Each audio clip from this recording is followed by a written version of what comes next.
Is it time to arm the Iranian people? This has been a very heated and sometimes controversial topic among Iranians, and now more and more non-Iranians are talking about it as well. The current military operations by United States and Israel were partly a response to the uprising of the Iranian people early January, with the understanding that now that we see what the Iranian people are capable of, regime change is more likely than ever if we remove the obstacle from their path, that obstacle being the suppression ability of the Islamic Republic. This is why a huge part of the military operations that we have seen is focused on taking out military bases and command centers of the Islamic Republic, specifically built and designed for suppressing any form of uprising. We have also seen the targeting of checkpoints and invitations to defect from the regime, all with the goal to make it easier for the Iranian people to do the final uprising once the call to action is given.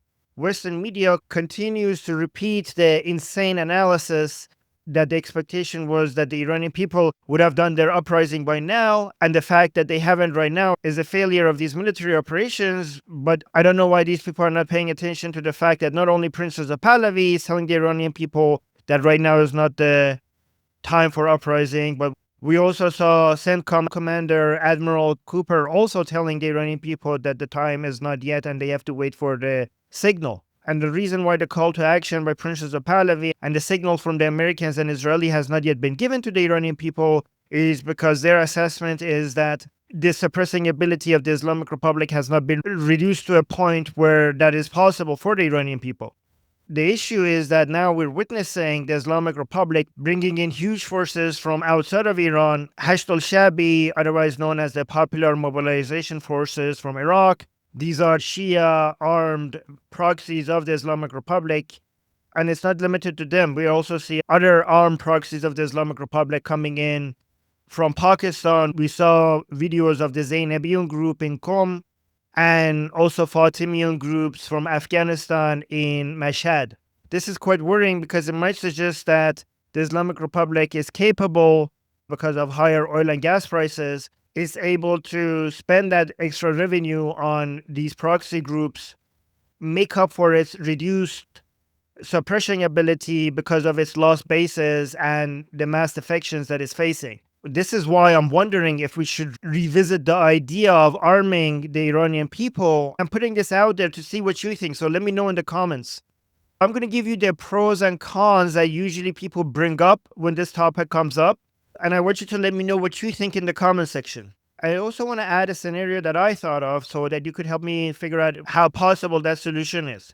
Let me start with the cons that many people bring up. The issues with arming the Iranian people is, first of all, how do you arm the Iranian people without getting those weapons into the hands of IRGC instead of the Iranian people? Where in Iran are you going to hand over these weapons? And given that the IRGC has the upper hand, how do we know that those weapons will get into the hands of the Iranian people instead of Basijis and IRGC loyal to the regime? Especially given that many of these people wear plain clothes, I don't know if we have a way to vet the people that we're handing these weapons to.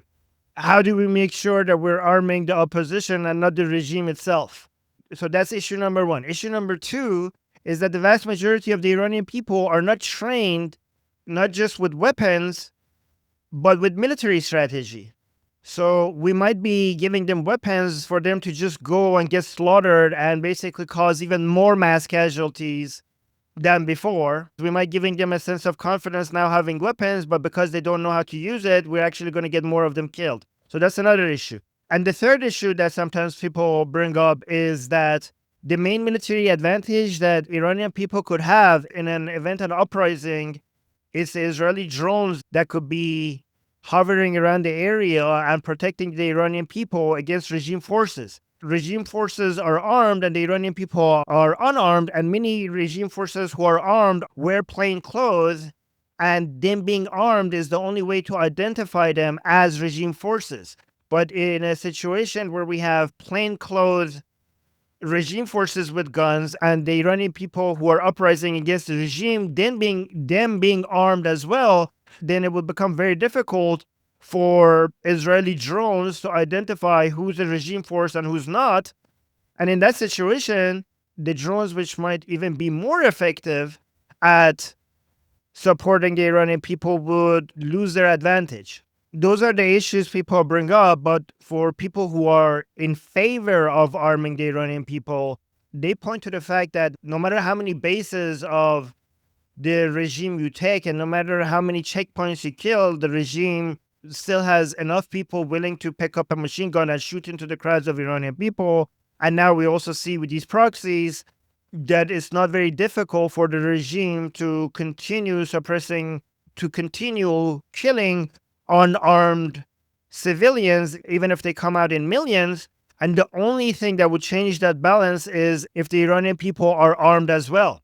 Also, the longer the military operations continue and more people lose patience for why the Islamic regime hasn't fallen yet, the people who are on the side of arming the Iranian people will come out and say, well, we already tried everything, including killing the supreme leader, killing most of the IRGC leaders, destroying most of their anti-riot military bases, taking out their checkpoints, causing a lot of mass defections. If after all of that, we still see that the regime continues to be able to have some suppression ability, then given that there's no way that we could tolerate the Islamic Republic continuing, if you have tried everything else and the regime is still standing, in that case, then we have to use this option. By the way, let me know in the comments if I missed any of the cons or any of the pros. But here's the thing. This is something I thought about, and I mentioned it a couple of times on our live show. And I just wanted to mention it also here so that maybe you could help me figure out how possible this is. And in general, whether arming the Iranian people is a good idea or not, I think it makes sense for us now to at least have this conversation more often. So here's what I thought about, and let me know what you think. If we focus on only liberating one Iranian city in southern Iran, in the mainland, I'm not talking about one of the islands, I'm talking about the mainland. If only one city is liberated, then we could turn that city into the base of operations for liberating the rest of Iran and get all the Iranians who want to get armed with weapons and train to come to that city to be vetted first, not just by Americans and Israelis, but also by trusted Iranians who would have better information on how to do the vetting process, and train them not just on how to use guns, but also drones. And I think this is something that maybe the Ukrainians would want to get involved in as well, given that experienced Ukrainian soldiers with drones did something similar in Syria. Basically turned the city into a training base for creating an Iranian army. Getting trained with how to use drone technology would be a significant advantage, given that we saw how effective this was against Assad. From a political perspective, this might even be more sellable to American voters, given that the narrative would be that we're not putting American soldiers at risk. We're just helping the Iranian people fight their own battle and liberate their own country. And it's possible that more Americans would be supportive of that, given that even though many Americans might not want to put American soldiers at risk, many of them still somewhat would be interested in helping the Iranian people liberate their country. Cost-wise to the Americans, this would make a lot more sense as well, because it's far less costly to just have a limited force that is focused on training the Iranian people rather than having your own forces involved.